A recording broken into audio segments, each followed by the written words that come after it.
Thank you, Alec, and thank you, everybody, for coming to listen this afternoon.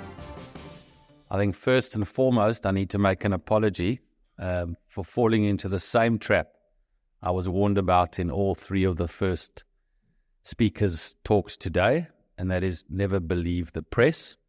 So I received a press release that Pravin Gordhan had passed away, and then I got a whole lot of various messages that, in fact, he's still on life support and not passed away. So firstly, just apology on that. It shows you don't jump to conclusions on what the press tells you. Secondly, just a thank you to Alec, because the last time I was here in this room for BNC 6, I brought a presentation. I was sitting, I think, over here in the front rows, and I was told we don't have any facility for the presentation, so you're just going to have to wing it for 20 minutes. So this time at least I've got some form of presentation, so I'm just going to refer to a few slides, but I do feel more comfortable often following a presentation than not. So I just thought many of you have heard me before, but some of you are new faces. You don't know 361. Again, like Pitt, we're a lot smaller asset manager than the larger names you're used to, the Coronations, 91s, Allan Greys, etc. We manage probably 10% of the AUM of their businesses, so we're a lot smaller. But we have our own track record, where we, the people who've started it, are still managing those assets. There's no turnover of the managers. It's the same people. So when you see the track record, it's actually ours.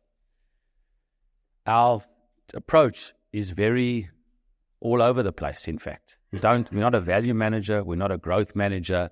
We want to remain nimble. We want to believe in South Africa as much as we can. But if we think we shouldn't, then we're happy to move all the money offshore. So we move around as much as we can to ensure that we do the best for our clients. We have a very diverse product offering. So we're one of the two largest hedge fund managers in the country. We do long only, and we have balanced funds, etc. So we're not telling any one client, you should be in a hedge fund, you should be in long only. I think there's a time and a place for each and every investment. So I thought it was very interesting. I last spoke here in March, you know that there's generally been, and Pitt's mentioned it as well, there's generally been a sense of take your money offshore, make sure you've got as much offshore as you can. So what I thought I'd do today, and previously I've spoken mostly on hedge funds, is actually just look at our SA-only equity portfolio. So this is a long-only portfolio, has to be fully invested in the JSE stocks, and look what it's done over the last number of years. Not so much in the performance, but in the fact that if you look at what the actual domestic equity component is of this portfolio going back, you would see that just over a year ago, we had about 32% in domestic equities. Domestic equities meaning your banks, your insurers, your local retail companies, and approximately almost 70% in those rand hedges, those Richmonds, Anglo Americans, British American tobaccos. We stood here, like Pitt did, and like Professor Cronje did as well, and spoke very positively on what we thought the outcome of the election would be. And in fact, we did one thing a little bit further than that, is we looked at valuations about a year ago and 9 months ago in relation to when had SA been this cheap. And we didn't only look at the small and mid caps, because we're a lot bigger company. We looked at a lot of the larger caps, and we did some valuation measuring and found a very interesting thing. The last time that big South African stocks like First Rand and Standard Bank and Old Mutual and Sanlam were this cheap was on the weekend of the 10th of December 2015, when Nene was removed as finance minister. So basically, that's where we thought we were. And the outcome, we thought, couldn't get really worse. I mean, obviously, the election did go in favor of what we wanted. But the truth is, you had an unbelievable opportunity at the time to buy equities in South Africa, basically where the mentality was that the ANC was going to rule forever, and who knows who was going to be the president, and everything was going to fall over. So as much as we all like to criticize, I think we're at a point now where we can say this has been a very successful year for South Africa. The GNU has just started, and although we read negative things again from the press around the education bill, etc., we are finding little small pockets of improvements everywhere. And actually, we're quite excited. Another thing I thought, and this my esteemed colleague in the front here has always said, and I believe you altered it slightly this year, have as much money as you can outside of South Africa, because you can see how well American markets have done, and you can see how poorly South African markets have done. But in South Africa, even in a long-only equity portfolio, had you been able to move around between international stocks and local stocks, this is what 361 has managed to do in US dollars, year to date, 1 year, 3 year, and 5 year, against the global indices and against the S&P 500 in dollars. So this is a dollar-based net performance. So I know a lot of people have thought, well, I've got to take my money as fast as I can out of SA over the past 5 years. But in fact, had you been with the right manager, and we're not the only right manager, you could have in fact kept up with the pace of offshore markets in US dollars had you been correctly invested in the right sectors in the JSE. So now what's happened? We've seen a good rally. Markets have done well. Shoprite's up 40%. A lot of companies have continued to go up. But if we look back over the last 10 years, GDP growth has averaged around 0.8%. It's really been mediocre. And that's where you've been right, is that you needed, previously probably a lot of your money offshore. But things started turning. And now we have various growth initiatives, we have a new government, and we have this general centrist view that people want to fix things. And we've got a potential growth forecast going forward. And in fact, I'm not going to get to the numbers behind it, but 2% was mentioned even by Dr. Cronje. And let me tell you that if you look at South African emerging market, and you take 2% going forward from this point in time, and you measure us against other emerging markets for our valuation, it means the SA market is actually still very cheap. So we don't think this market has at all discounted the fact that South Africa could become a growth emerging market again. Many of you might not have heard of Operation Vulindlela, and it's quite a complex initiative. But it's effectively started by National Treasury with government looking at certain aspects of our economy that have slowed the economy down. Obviously electricity, and we've seen that one's been dealt with very efficiently, and water, another crisis, ensuring proper digitization of our economy. And all these initiatives were in fact started by National Treasury, and there's a committee in place. It's actually got a report on a monthly basis. We're seeing various initiatives, and I think people are very much unaware of this. The same as the Golden Financial Continuity Reserve. If you read about that in the press, you think South Africa's throwing in the towel and destroying its balance sheet. It was actually a very cleverly thought out program. We have all these DA ministers on board now. It's also helping. So really, I think the message from us is that things have seriously changed from a few months ago to today. And I think South Africa has, at least for now, and it's not to say there aren't risks, but has set itself into a new era of potential growth. We are starting to see, and we're being contacted all the time, international institutions looking to invest in South Africa for the first time in a decade, whether it be equity investments into fund managers here, or whether it be actual assets they're looking to acquire out of listed entities or private entities. We haven't heard those noises for some time. We heard Mateto talk earlier about the EAF improvement in Eskom. And I'd actually like to tell you a quick story just about that, but I'm not sure if he's still here or not or gone. But he was rarely politically correct when he didn't make any comments about his predecessor. But the day that his predecessor left Nampak and started as the CEO of Eskom, I don't tweet that much anymore because I get legal letters, but I tweeted on the day, finally, Nampak may improve. So, the difference between the two leaders is so obvious to me in their personalities, in the way they build a business, in the way they confront staff, in the way they build up a business from bottom up. I doubt Mateto's going to write a book about himself. And there's, it was an absolute frustration of ours that the government allowed him to continue the role as the head of Eskom for that amount of time. And you can see the massive improvement that Mateto's made. And I think people don't give him enough credit because he's softly spoken, kind, and most importantly, very humble.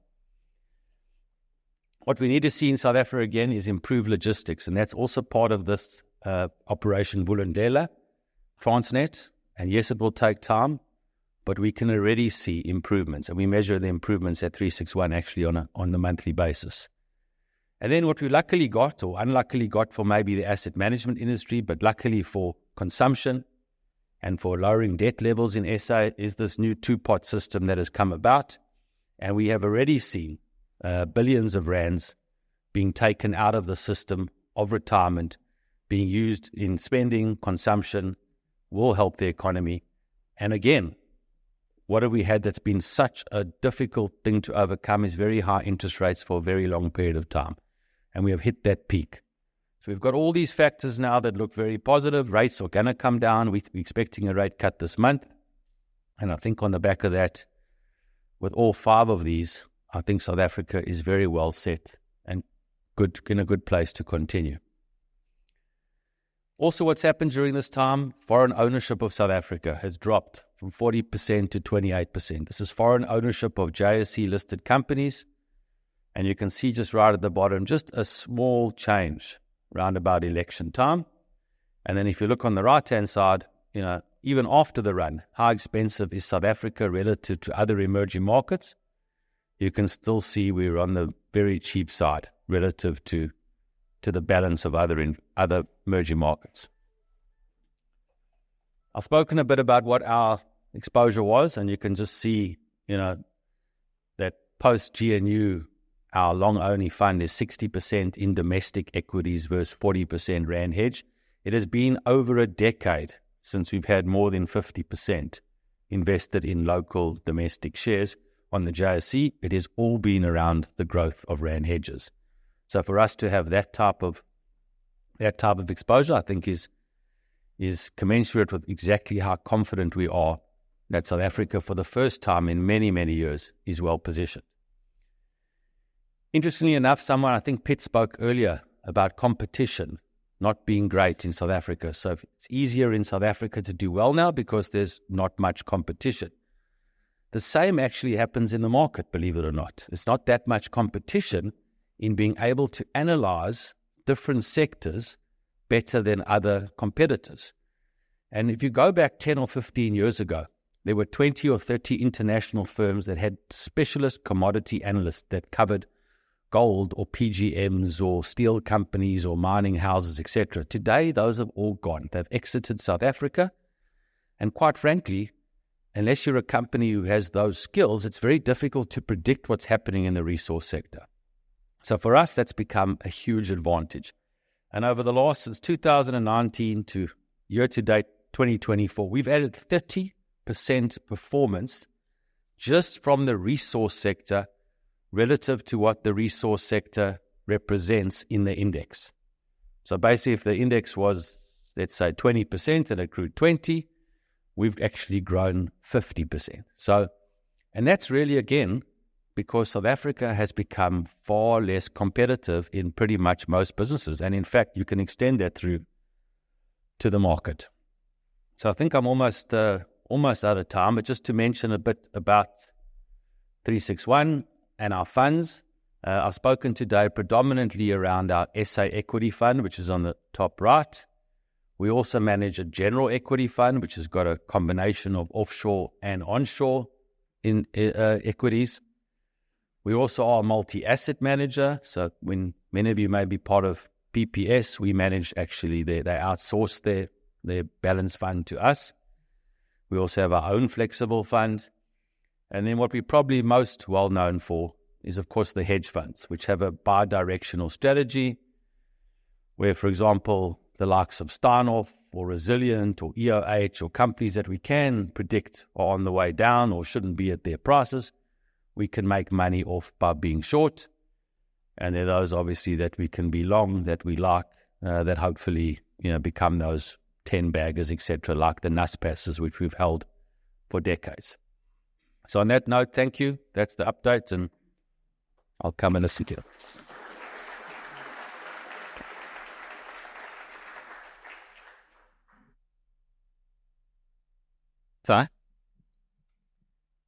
So you had a very, very good election. Tell us about it. Yes, let's wait for the screen to go up. So I think there was a lot of risk around the election. And every time Helen Ziller opened up her Twitter account, we got a fright. Because, but maybe Dr. Cronje will tell us that was all around negotiating tactics rather than actually looking to pull out of the GNU. But it did dampen a lot of sentiment during the time. But we felt, even going into the election, that all outcomes were going to be positive. We could see the centrist view in the ANC versus far left view. And we had our own meetings and came to our own conclusions.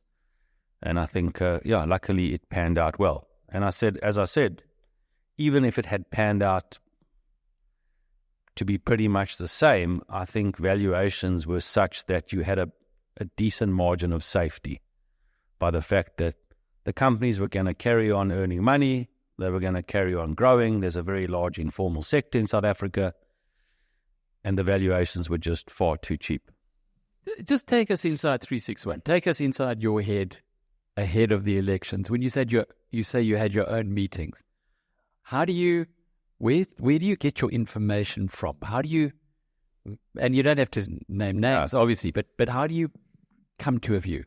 So I think, in the 20 years I've been at 361 and the 30 years I've been in asset management, we have a very large, high net worth client base, I think from all spheres of the market, that has resulted in a pretty, very, connected client base who I think, not myself, but some of them, do interact with high profile political people and strategists.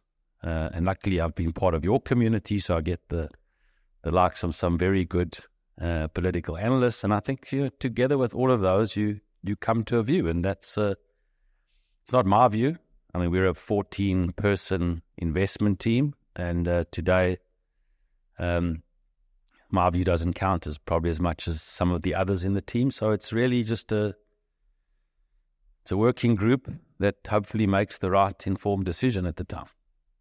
It's also an attitude, isn't it? It's an attitude of having an open mind. And I see this continuously in the BizNews WhatsApp, in our premium WhatsApp communities. We get wonderful insights there. And if you just look at it and there are a number of regular participants on those groups here, if you just keep your mind open, you can learn so much.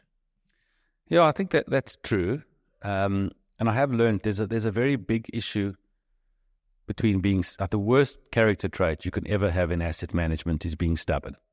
So I've learned that. And I know some other asset managers are out there and they love something, and that's just the way it is. The market's got it wrong and we're right. I'm the exact antithesis of that. So what I'm telling you right now, that's why please don't buy into what I'm saying, because tomorrow morning I wake up and I think something totally different. So again, and I think Pitt said it as well, don't ask for stock tips because information changes, every minute or every day. And but I think that's right. You've got to have an open mind to everything. And I think if at this point in time, if you step back in the world and you look at South Africa has a story. And you'll know from investing, when you find a company that has a story, the market gives it credit for some time before you have to deliver the numbers. I mean, and this is a change. This is a good story. A new government, we've got Eskom kind of fixed. There's a lot of effort going into water and transportation and visa regulation, etc. So we've got a good story. Yes, the earnings aren't growing like they should be. The economy's been sluggish. I disagree as well, though, with the 0.8% GDP growth, because the informal sector makes up such a big component, and that's grown far quicker than the regular economy. So it's not all bad. And if you look at it from the top down, you'll say this country's got a story, and next thing, earnings start growing and GDP's at 2%, and we're off to the races for a few years. Oh, and it's a good point you back there, Gigi Alcock, who comes to our annual conferences, points out that when you look at the informal sector, you bring that into the equation, which is where he works. He says that the unemployment's 12%, not 32% or 33%. So we can get baffled by numbers sometimes which aren't always accurate. But how do you make sure that you don't get sucked into that mood? Well, I think by just being practical, by being nimble. So I think, it's one thing to change your view. It's another thing to be able to change your view practically in the market. So, if we had 500 billion or trillion, or in some cases 91's got 2 trillion, but a lot of that's not in South Africa. But if we had 500 billion and we changed our mind tomorrow that we didn't like the banking sector, and we can't do much about it. It'll take us months and months, and maybe you need to stay nimble, niche, and be able to change your investment universe, pretty quickly. And I think if you can do that, then, and you've got an open mind, you've still got the ability to change. But I'm going to go back to this of not being sucked in. You didn't buy Steinhoff, the Steinhoff story. Most others did. You didn't buy the African Bank story. In fact, you made a lot of money by going against the crowd in both of those instances, i.e. selling short, as you say, selling shares you didn't own in the anticipation that you'd be able to buy them later, much cheaper.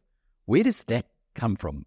Well, that's a combination of experience, and probably my best strength is, and I'm not bragging at all about my strengths, because believe me, I'm also dumb, but I like reading people, and Marcus Juster was a classic. So, and he classically avoided me as well, and also happened to be that I was the head auditor of JD Group, an asset that they bought prior to 2009, and I like finding those kind of people, and I'm not going to mention others, but there have been others, and you shouldn't talk badly about the dead either. So I apologize, Marcus, but it's an ability to find things that just don't make sense. I mean, the balance sheet of Steinhoff and the type of industry that they were in never made sense, and there's no ways that you could have got that kind of growth. And again, there was no cash flow. Whenever there's no cash flow, there's always some kind of story. I mean, a similar thing could be said about the property sector a number of years ago. All these property sectors were flying to the end of 2017 and 18, and I couldn't understand why there was no cash flow. They were all raising equity every few months, and the earnings just never made any sense. We were in a country that wasn't growing, and then there's property sectors going through the roof. So I think you've got to apply just a practical approach when you understand the balance sheets, understand the people involved. I guess that's how you come to those opportunities. So Bitcoin? So Bitcoin, I'm not an anti-Bitcoiner. So I kind of agree with the philosophy that if you are wealthy today, you put 1 or 2% of your money into Bitcoin. And Stafford Massey's correct. And he told me when I walked out of this room in March that Bitcoin will be 400,000 by the first quarter of 2025. I haven't forgotten that comment. So maybe he's right, maybe he's wrong. I think what does concern me about it is what it's being used for. I mean, terrorism and all types of fraud and money laundering, etc., is definitely happening via that network. And there's a lot of lost tax opportunities for the world because of Bitcoin. So I understand its uses, and I think it is, and I understand its whole anti-inflation selling point, because it's a limited amount, and we're not printing it like we print currencies. But it has its, and the problem is it's not a business. It doesn't pay you a dividend. So you require confidence in the system for the next person to buy your Bitcoin at a slightly higher price. So it only lasts as long as the confidence it has in it. So it's not I wouldn't buy it in our funds. So I think people who put it in their funds are pretty brave. We've got a license to trade equities. That's what we understand. That's what we analyze. But if anyone asked me my personal view here, I'd say, well, put a couple of % of your own money in it. It's not, it's not going to damage you long term. And if it does, if Stafford Massey is right, you're going to make 8x by next year. What might you be missing? What might you be missing in the South African story? Well, I think in the SA story, there's always risk. We saw the education bill now being signed in, maybe without proper consultation, by the DA.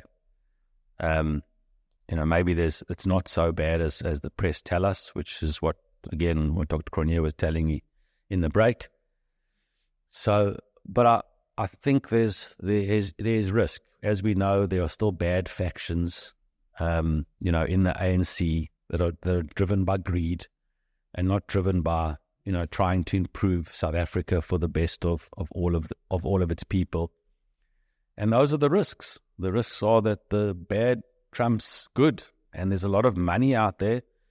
You down here in Hermanus, you don't see it, but you come up to Johannesburg and you come to the area I live in and you see the amount of flashy cars with armored vehicles and blue lights with private people driving around and, controlling the areas. It's frightening, and we need to get rid of this gangsterism that's, almost above the law, is above the law. So despite that, your ownership of South Africa Inc. has gone up, but on the other hand, the foreign ownership, which you articulated for us there, has gone down from 40 to 28%. So what are they not seeing that you are? Well, it's what they have not seen over the last few years. I think they don't like to, and we spoke to quite a few foreigners. I mean, we actually have foreign investors who are invested in our funds in South Africa. So some very large fund of fund investors, etc., that are global. And we asked them, and they say, we don't commit money on chances and predictions. We wait for the ultimate outcome. So the GNU had to happen before they would really look at it. They're not in the game of predicting. So I think post this GNU, as I said before, we are seeing more interest. We've seen, for example, Barlow's basically looking to get taken out by Middle Eastern players. I think there are many more assets that are being looked at from abroad. And I think foreign participation will pick up. I mean, it's understandable given, how little progress was being made by, call it the old ANC, and the fact that there was no growth here, that most of the money had left. I mean, they'd left because there were better opportunities elsewhere. I mean, the US, agreed, has flown and flown for 2 decades. I kind of agree it's very overvalued. But again, money chases, what's trendy. So I think a lot of money had left here, but I think a lot of money could come back if it continues the way it started. You read the South African election brilliantly. The US is where more than half of investable assets are sitting. How are you reading that one? I'm terrified by the US election, in fact, because I think both results are very bad. So, and I think I read it also correctly, and I think it was R.W. Johnson who wrote recently an article on your premium website, which I'm now a subscriber. I had some tech issues. Don't mention those. Yeah. But I think you've got two extreme views here. We've almost lost the centrist approach, this practical centrist approach in the middle. And Trump is a big danger, and he wants to slap tariffs on everywhere and make America great again. And I think it's a bull in a china shop. And the Democrats are the exact opposite of that. And they're not doing things practically either. So what does that mean for markets and a very expensive US market? I think it's concerning. And as, not talking our SA equity portfolio, which I talk now, if you looked at our hedge fund portfolio, for example, we don't have net US long exposure anymore. We have basically cut that right down. We don't have the NVIDIAs. We have a little bit of Microsoft and Amazon, but we also have put spread options. So we are protected on the downside against the US market, because the US market relative to the rest of the world has outperformed at a level that it's never happened before. If I showed it to you on a graph, it's something like 3 standard deviations away from the norm. So we don't think that's sustainable. And I think what's going to be, as well as the election, the fact that interest rates have remained so high in the US has helped their situation. Once US rates start coming off, I think the US dollar potentially weakens, and maybe the market, we have maybe not a full-blown recession in the US, but you have a slowdown, and I think valuations there are in trouble, and that's before the election, potentially, even though the election's not that far away. So I'd be very cautious on just US valuations in general. And how much of that US, Europe's also looking very dodgy, the UK is looking dodgy, China's had its issues. How much of all of that international picture is informing your view on South Africa? And I just to add a rider to that, when Clem Santa spoke in March, he said, this is a pretty good part of the world to be right now, given all the nonsense that's going on elsewhere. Yeah, I think that's very correct. I think that, look, if the US has a meltdown, the South African stock market doesn't keep going up. I mean, we come down, but I mean, we're coming down off a much lower base, much lower valuation base. The correction here would be far smaller. And also we get insulated in that correction, because generally in all corrections, markets run to cash, and they run to cash dollars, because the dollar is still the reserve currency in the world. And our South African market is more still rand hedged than it is domestic. So actually this market gets more insulated than pretty much most world markets, because you've got these rand hedges and we have commodities, and there's often a rush to gold or platinum, etc. So I think that you're right. It is a safer place to be in a world correction, but it's still not a good place to be. You'd rather be in cash or gold, or, I think Bitcoin will also collapse, but let's see. So you mentioned quite a bit about resources and your expertise, or the research that you do on resources. Something that's been playing on my mind is Anglo Platinum. I remember that when it was far, far higher than the current share price. And it's back to, I did the number the other day, back to where it was 20 years ago, trading at a same level. And it's almost impossible to believe that this is possible.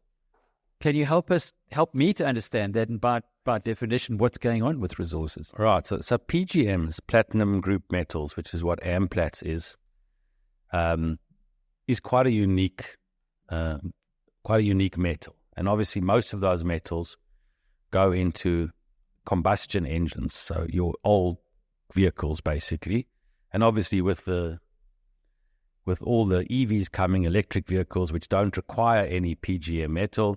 Obviously, the whole basket of these metals has fallen dramatically. And obviously, that's impacted all these companies over time. And it's a funny thing you mention this, because until yesterday, in the last 6 months to 2 years, I'm guessing, we have been short the PGM sector. We haven't owned it in our long-only funds. And we've been short and making a lot of money on the likes of Sibanye from 60, which was closed yesterday at like 14 Rand something, and Amplats from 1,000 to, I don't know if you know, Anglo's placed a portion of their Amplats in the market yesterday and reduced their stake from 78.2 to 72.7 or something, or 68. I forgot the exact numbers, but they placed that in the market, which caused a further slump.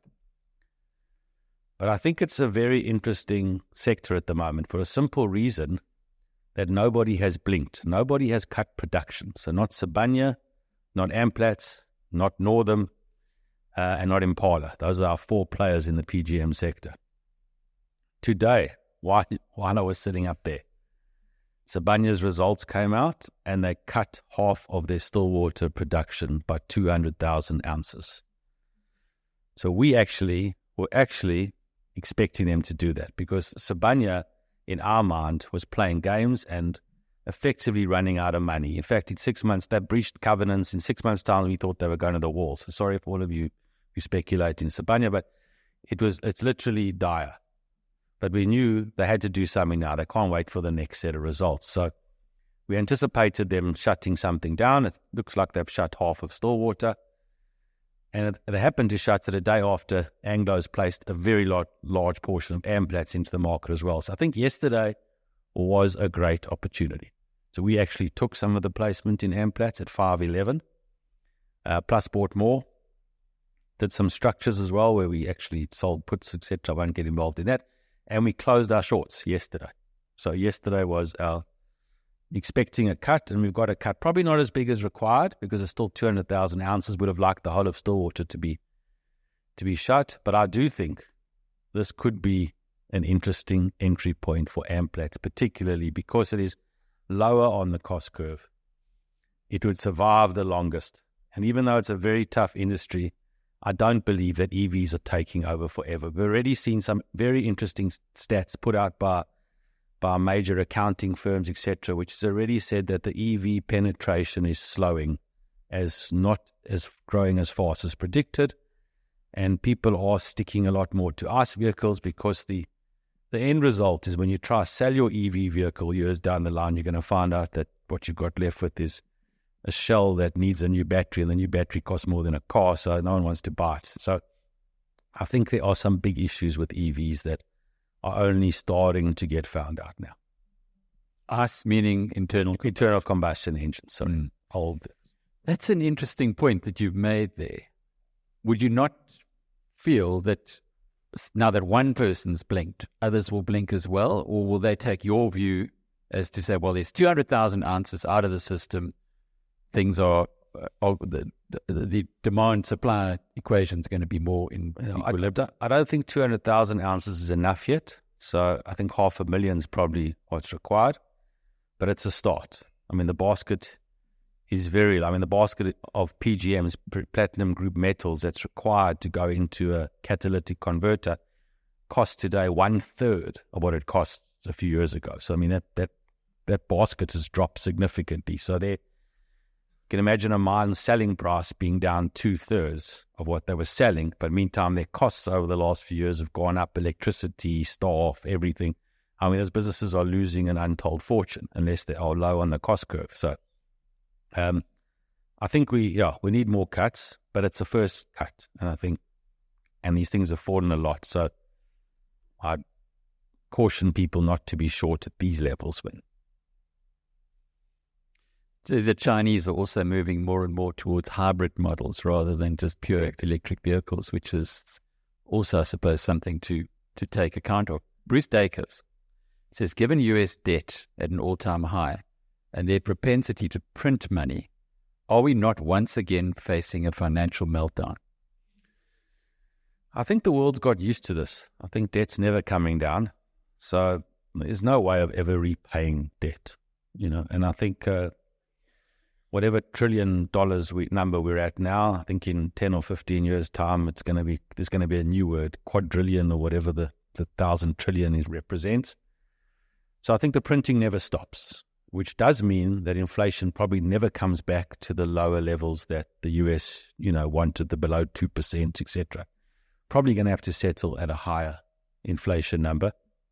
But I don't think this means a massive crisis. I think it needs, like we had in 2008, it needs an event. It's not the debt that causes it.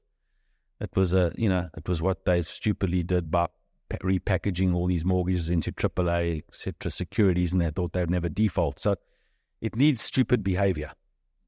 And I don't think we're at a point now where we've seen massive stupid behavior. But who knows, with the Democrats or Trump, we could have this. And South Africa, in the South African debt situation, how does that compare? Well, on a relative basis, yes, we are higher. I think our debt to GDP number is close to 80%, if that's correct. And if it's over 70. Over 70, yes. We're trending towards 80%. On a global scale, on a relative comparative number, it's not a big number. So it seems big to where we were in the past, but every country's much larger than it was in the past. So I think overall it's manageable.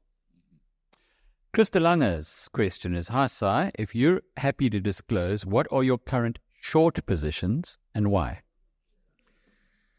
So I probably wouldn't disclose any South African shorts. I think because also, they may be shorts just because we think they're currently overvalued relative to something. So for example, and this is not a short, had we been short Nedbank now and long Standard Bank, it doesn't necessarily mean we don't like Nedbank. It means we think there's an arbitrage of Standard Bank relative to Nedbank. So effectively, by shorting Nedbank and buying Standard Bank, we're effectively taking no market risk or no banking risk. And if the gap closes, we're still making money. So we're doing a trade without taking any banking risk. So it doesn't mean, again, that I don't like Nedbank. I just might find Standard Bank cheaper. So that trade's done for a specific reason. That's why we probably won't mention that kind of a stock as, for example, a short. Luckily today also we don't have the Steinhoffs and African banks and Resilience and all those companies. And to be honest, we don't see I don't see any South African listed companies that have behaved in that kind of manner of late, which is good. But we are short many South African companies because we find them overvalued or relative overvalued. What I would disclose is probably US shorts. And I mentioned one here before, which is Tesla. And it is, yes, part of the Magnificent Seven, and it's done phenomenally well over time. But when I look at the balance sheet, the income statement, the cash flow, the gross margins, the operating margins, everything is deteriorating. Even the volume growth story is gone. And the only reason they're getting any growth now is because they're now financing vehicles at 0% in a high interest rate environment. I mean, 0 down and 0% for 5 years. So and the Chinese have caught up to such an extent in technology. Those of you who've maybe even looked at some of these Chinese vehicles that are in South Africa, the plug-in hybrids or the pure EVs, they are far cheaper. We don't have Teslas here, unfortunately, but Tesla is a good car and Musk is a genius, don't get me wrong. But the company itself, from a fundamental point of view, is dramatically overvalued. And I know someone over here will disagree with me whose wife loves the company. Listening. So but it has halved. It was at $400. It's now $200 and something. So it's come down. But relative to what it's worth, it's still ridiculously overvalued, and we are short. Another short example is ARC, which is Cathy Wood. Those of you who followed her throughout her escapades into various technology companies, including Tesla, which today is still one of her biggest investments. A lot of the investments she's made into companies, those companies have disintegrated. They're about a dream and a prayer, and many of them don't even have the underlying technology that follows through. So I think those are the kind of things we look for. Businesses that are potentially highly valued, where they're just not showing the traction or the growth or the cash flow, and things actually going backwards in some cases, but the valuation is still going up. I actually think in Tesla's case, I'm almost certain that it's absolutely a manipulated stock, even at its size, which is hundreds of billions of dollars. I've got my own theories on how that gets done, but there's a daily call option market, and there's a huge amount of money that sits offshore, controlled by Musk, in islands, with mandates that are allowed to trade equities anywhere, independent, via trustees and structures, etc. I'm convinced. That's why I don't think I might never actually get to see the day that Tesla falls in a heap, because I don't think the price is real, which is a problem. But I tell you one thing, the company's 8-fold overvalued. We do know that Elon Musk is a entrepreneur of the extreme type, where with SpaceX, for instance, he had 3 failures with his rockets, and it was on the 4th one, and he'd hocked everything, was sleeping on couches, that actually did succeed. That didn't blow up. He's betting everything on Tesla, on robo-taxis. If he gets it right, as happened with SpaceX rocket number 4, would that change your view?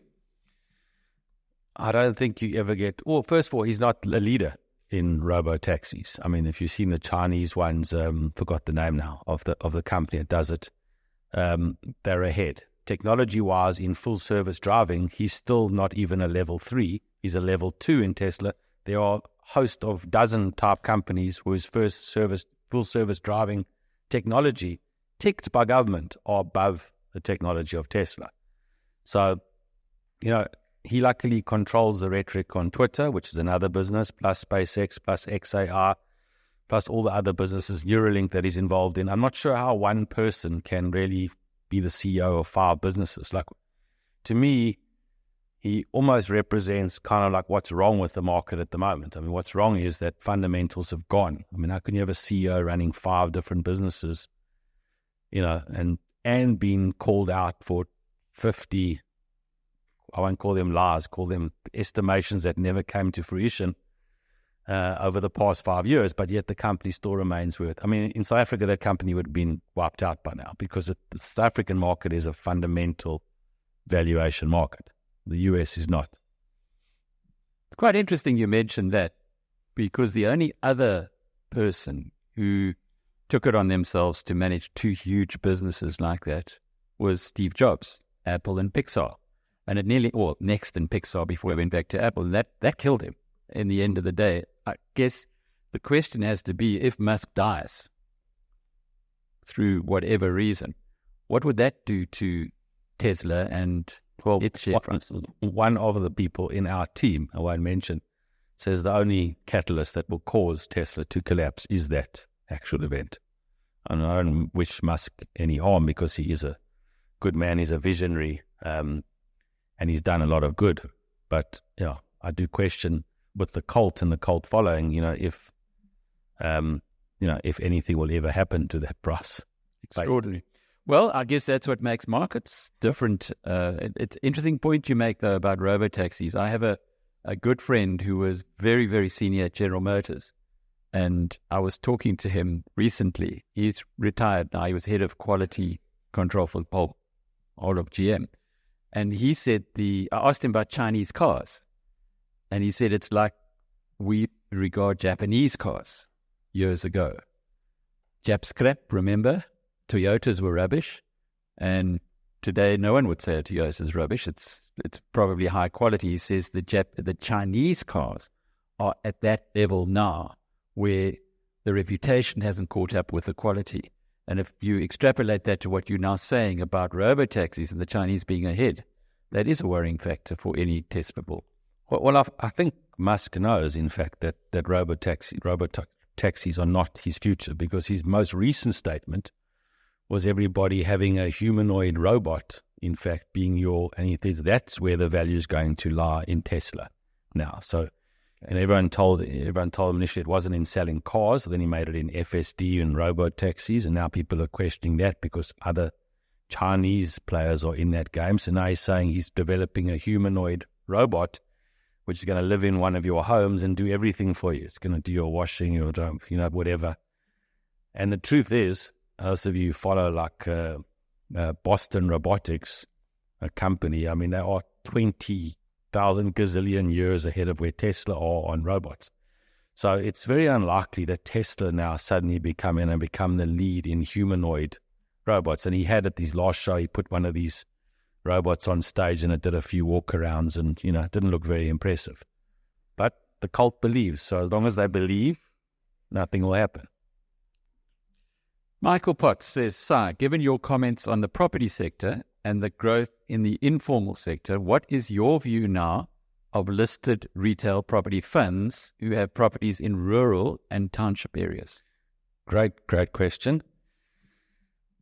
We hated property 2018, 19, 20, 21, and 22. We were short the property sector. We never stopped shorting it, from the resilience, the green bays, the whatever that was listed at the time, and we continued the growth points, etc. Last year, 2023, our biggest attribution in our long-only fund came from the property sector on the long side. So we foresaw in the last year and 2 years that, number one, we'd reached peak interest rates. Number two, no one is going to build new offices anymore, and offices have enormous vacancy, but we are starting to get a little bit of that go back to the office. Not that I actually go back to the office that much, but a lot of people are going back to the office, and it has picked up. and retail has remained good. It's, yes, we did open probably a few too many retail malls and maybe a little bit too big in some of the outlying areas. But the sector had devalued to such an extent from the end of 2017 to say the beginning of 2023. I'm talking about a 70% odd devaluation in equity value over like a 6-year period, that it became too cheap. And the players within the industry, both rural and non-rural, had brought down valuations in their financials. The cash flows have started equaling the income statement income. The dividend yields have obviously slightly picked up because you've seen a small amount of growth from informal and formal. And you got to a state where the sector's really been too cheap. And in fact, pre-election to now, most of those stocks are up 30, 40%. I mean, Growthpoint was at 10 Rand, it's at 14.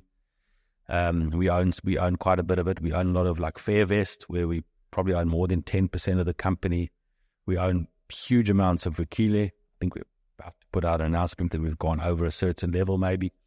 So we like the sector, and rates haven't started being cut yet. And many of the players have pretty high LTVs, loan to value. So the gearing is quite high. So when you get rates coming down, it's got an added effect to earnings. And I think that's going to be good. So yeah, we like the property sector. Pitt spoke about Lollapalooza South African stocks.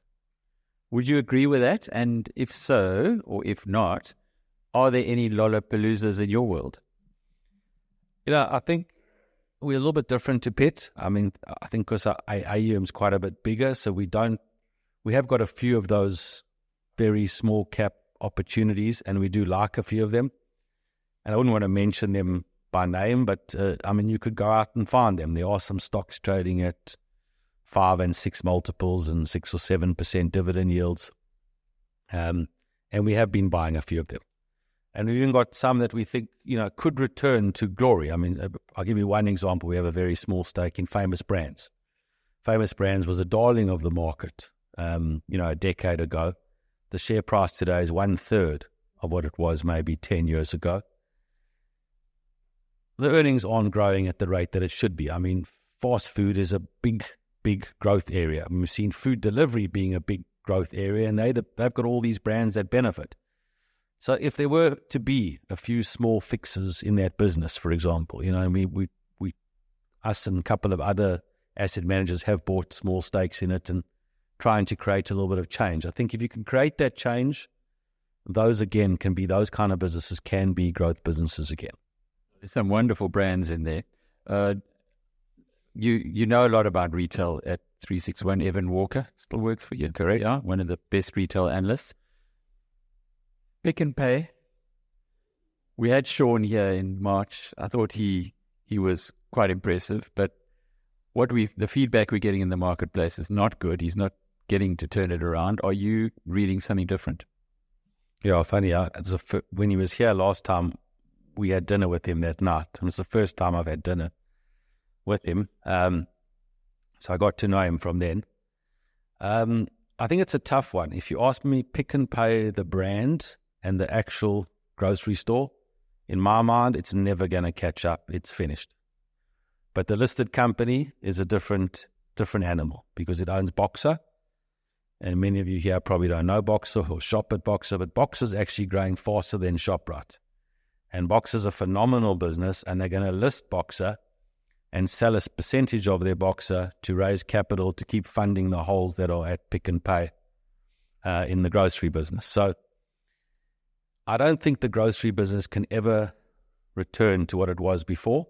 And in fact, in most upmarket malls today, tenants are sometimes refusing to pay rent if it's a Pick n Pay, not a Checkers or a Woolworths. They don't want Pick n Pays in their shopping centres. So I think it's going to be very difficult for Pick n Pay to make a comeback as a brand. The amount of money that Shoprite is spending per year in CapEx and revitalising their Checkers and their Shoprite stores is about equal to 50% of the entire market cap of Pick n Pay. So Pick n Pay is got no chance. But its chance for the share price recovery is Boxer, and Pick n Pay clothing is also not a bad business. So I'm not convinced the share price is a short. I think, in fact, with the Boxer could be more valuable in the entire market cap. And I think it might be listed at a time where we got South Africa doing quite well. So I think Boxer has got potential, and therefore Pick n Pay share price has got potential. But that's different to the brand itself. Is that Boxer? Is that Pat Goss's old business? That's, yeah, he would think so. Good job. Yeah. But Mickey Goss usually comes to these conferences. His brother was one of the better businessmen in South Africa, one of the founders of First Strand, but he never worked there. Yeah. And he kept his shares. Very clever. Final question, Adam Kethro. Do you like Anglo-American? We actually currently buy Anglo-American, so I shouldn't really tell you that. We bought some this morning. We bought some yesterday. We haven't liked commodities for some time in South Africa because of the slowdown in China. I mean, the housing market in China has imploded, and I think unless China is building and adding infrastructure, commodity companies generally don't do that well. Having said that, we think the Chinese slowdown is starting to hit somewhere near rock bottom. We saw some more stimulus from the Chinese government this morning, further cut in rates. And I think we're nearing the bottom there. And Anglo's is in play. So Anglo's, as you know, BHP made an offer, never actually happened. They now have got to sit out a period of time. But Anglo's knows that it's in play, and that's why yesterday even they sold some of their Amplats in the market, which I mentioned we took. So I think on a breakup value and the fact that it has very valuable copper assets in it, and copper is the way to go. This whole world's going to build many more data centers and AI centers and EV charging stations, etc. The one component you need for all of this is copper. And the world does not have enough copper. And I think looking forward 5 or 10 years, the copper price is going to go up substantially, and that's going to become our new great commodity to be invested in. And Anglo's has got a lot of it. So I like Anglo's, but, just go in slowly. It's going to take time. More than Anglo Platinum? I think Anglo Platinum, I'm concerned about the longevity of platinum group metals. So I like Anglo Platinum now because of its extreme valuation of close to 500 Rand. I wouldn't believe in it, forever, because it's actually in platinum group metals, which I'm not sure what they're, if everyone lands up in 15 years' time driving EVs and your battery allows you to drive 5,000 kilometers on one charge, no one's going to buy an ICE vehicle, So I think that it's a difficult one. But it's just cheap now. I think Anglo's copper asset is more exciting than the platinum group metals longer term. Thank you for your clarity of thought, as always, Cy. Thanks, Cy Jacobs.